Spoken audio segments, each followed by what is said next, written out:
महिला अधिकाऱ्याच्या घरातील बल्ब होल्डरमध्ये लपवलेला हिडन कॅमेरा बसवण्यात आल्याच्या प्रकरणाला नवे वळण मिळालं असून या कृत्यामागे एका सरकारी अधिकाऱ्याचा कट असल्याचं पोलिसांच्या तपासातून उघड झालंय.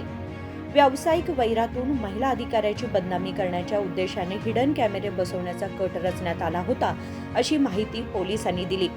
माळ मारुती पोलीस ठाण्याच्या हद्दीत घडलेल्या या प्रकरणात विनोद टी या सरकारी अधिकाऱ्याला अटक करण्यात आली आहे. आरोपीकडील मोबाईल फोन जप्त करून पोलीस सखोल तपास करत आहेत.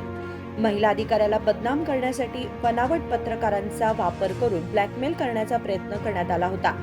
त्या ब्लॅकमेलमधून मिळालेल्या पैशात बनावट पत्रकारांसह विनोद टी याचाही वाटा होता, असं सांगण्यात येत आहे.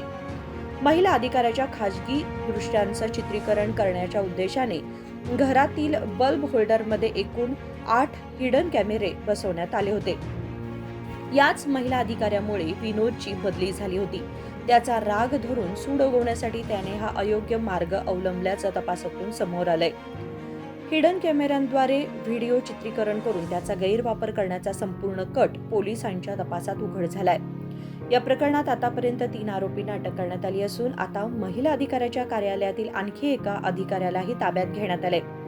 ब्लॅकमेलमधून मिळालेल्या पैशातून घर बांधण्याची योजना होती, असं सांगितलं जात आहे.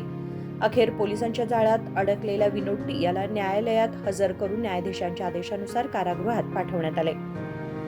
विनोद Kolkar, KMM Marathi, Belgaum.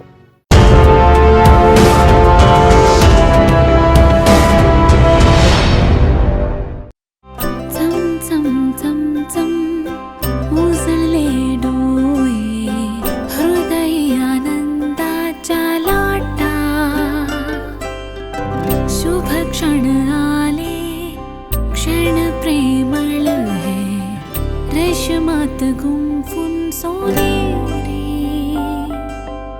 BS Channabasappa and Sons, The Textile Mall, Tilakwadi, Belagavi.